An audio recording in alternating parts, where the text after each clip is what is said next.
is your opinion of the quarterback competition so far through the first week, through first 4 days. What have you seen? I know yesterday there was a lot of talk about Trey Lance having a bad practice, being down on himself. What have you seen? I know he had a good practice today. Let's go quarterback by quarterback and just give me your thoughts, starting with Purdy.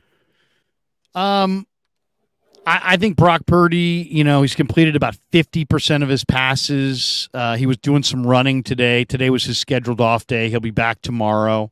Once again, not concerned about, people that are concerned about Purdy, to me, there's only one reason to be concerned. Does he have diminished arm strength after the elbow surgery? If you believe that he does, that's a concern. But he's not going to forget how to play football. He's not going to forget how to process. To me, he looked very much like the Brock Purdy of old. I would disagree with Grant, who did a video this morning saying that he thinks he's diminished. I don't think he's diminished at all. Shanahan was asked about how Brock looks today, and he said he thinks he looks great. And I think he might have even said he looks, the same physically as he looked a year ago. You got to give him a few days to shake off the rust.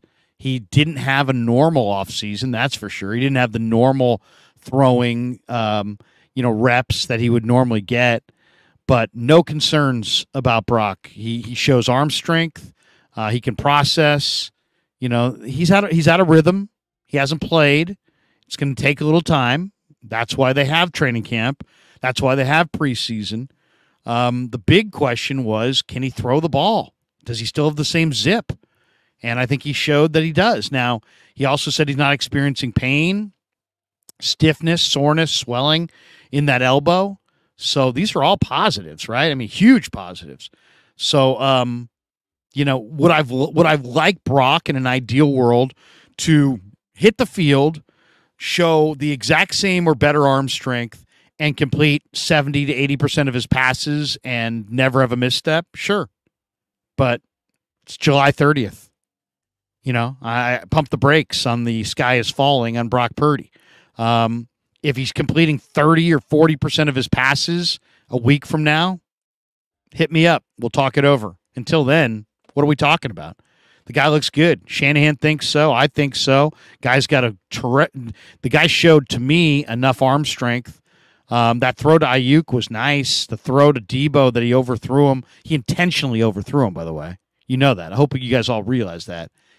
People are talking completion percentage. He intentionally was going to overthrow guys.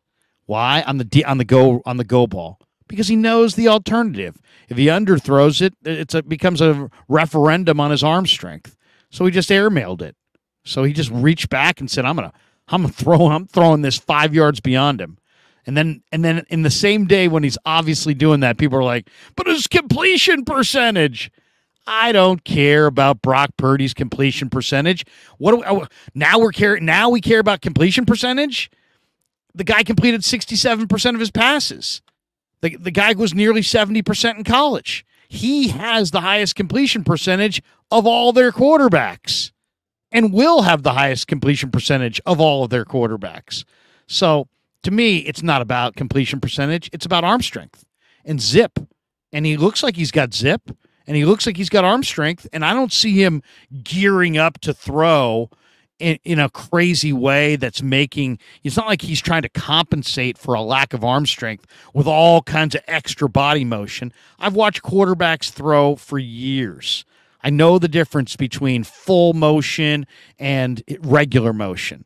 It wasn't like he was gearing up to throw. He wasn't putting everything he had into it. He was throwing with his regular throwing mechanics. And he looks like he's got good arm strength. Now, as I said, check back in a week. If he's completing 30%, we can reassess. Until then, to me, I've seen what I need to see. He's got zip. He looks very much like the Brock of old, and I don't think he's diminished at all.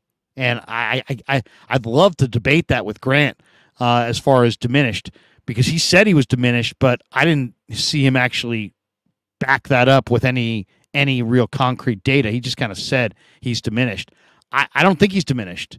And Shanahan was asked about it today, and go check down, go look at the answer. He didn't say, my guy's diminished, or hey, it's a work in progress, or anything to that. He's like, yeah, physically he looks like the same guy from a year ago. I mean, that's more or less what he said, and I agree. That's Purdy. All right, on to Darnold. Well, let's go to Brandon Allen. Brandon Allen can run the short game. Brandon Allen can throw the short passes. He's got footwork. He's smart. He's got a little moxie. He can throw with a little touch. He can operate the short game. He can operate in the intermediate level. As soon as the game switches to, all right, Brandon, we want you to challenge 18 yards down the field or more, he becomes less accurate. Now we move to 25 yards down the field or more, he becomes less accurate. Anything over 30 yards down the field, and it's just like he sprays it. It's in the general vicinity. Anything 40 yards down the field has got a real loop to it. It's the trajectory is kind of almost looks like he's just throwing it up for grabs. So he's not a deep ball thrower of note. He's not a contender for any kind of a significant role. He's a third string quarterback who can handle the short game and get you into and out of the right place at the line of scrimmage. He's got some experience. He's got about 10 starts in the NFL, or I think 9, and he's 2-7. He's the worst of the 4 quarterbacks by far. I'm not saying he's a bad player for what they're paying him. Look around the league. Look at the other third string quarterbacks. He's kind of on par with them. But if he has to play, there's concerns. And to me, he's more like a Nick Mullins. He might be able to win you a game off the bench. He might be able to win you a spot start here or there. But in reality, if you had to start him for a month, even with a really good roster, you're probably at best going to go 500. So I see real deep ball issues there. But the short stuff, you want to do the quick game, go back. I was just watching the other night. They had Niners Chargers 1994, January of 95, the last Super Bowl victory for the Niners. A lot of the stuff that Steve Young threw in that game was short stuff and intermediate stuff. A lot of what Mike Shanahan's offense was back then was predicated on how well you threw the short game, how well you operated the quick game, stuff within 5-10 yards of the line of scrimmage. Rarely were they taking big shots down the field. I don't remember seeing too many go patterns to Jerry Rice, even though he's the greatest of all time. So that is kind of the offense, and he can operate this offense for a game or two.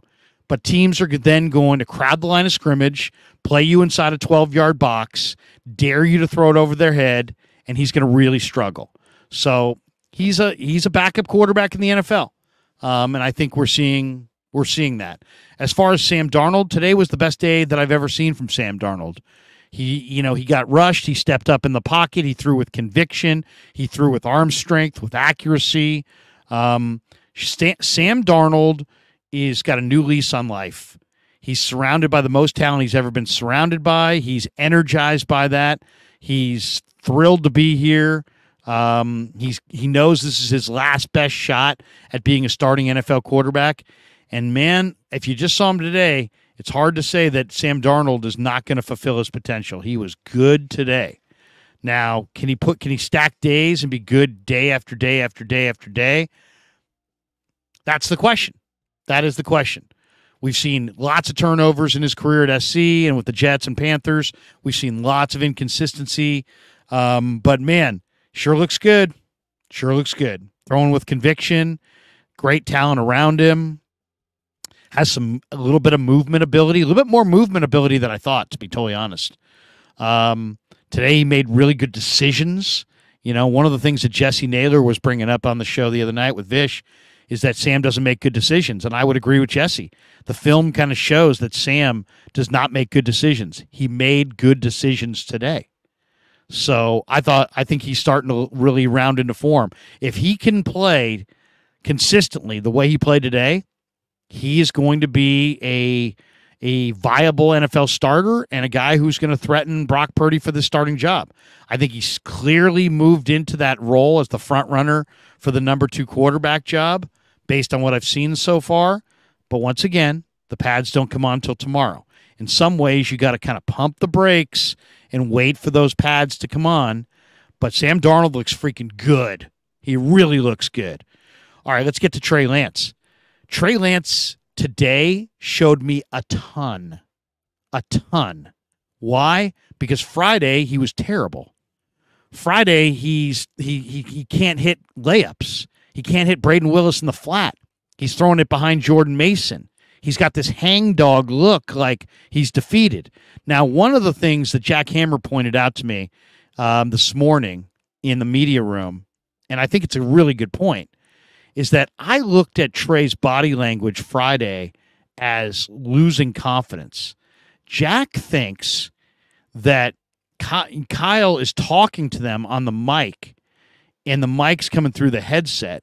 And so when he's looking down after these incompletions, I'm looking at it as, man, he looks down. He looks like he's defeated. He looks like a beaten man. He looks emotionally wrecked by some of these incompletions on some of these layups. Jack pointed out that we may be misreading the body language on Trey there, that in reality he might just be looking down as a way to kind of focus on what Kyle is saying in his earpiece inside the helmet, which is a great point. So I may have misread that on Friday for lack of confidence. But to follow up on the lack of confidence, when Trey hit the podium Friday and talked to us, I mean, he's a sweet kid, but I got this kind of vibe of like, he's kind of not very confident. And I kind of wonder how much belief I don't question his smarts and I don't question his athleticism, but I wonder if he's questioning his own, does he believe in himself? And, Grant has kind of suggested that Kyle may not be coaching him as hard this year as he did in the past, and maybe Trey's reading into that.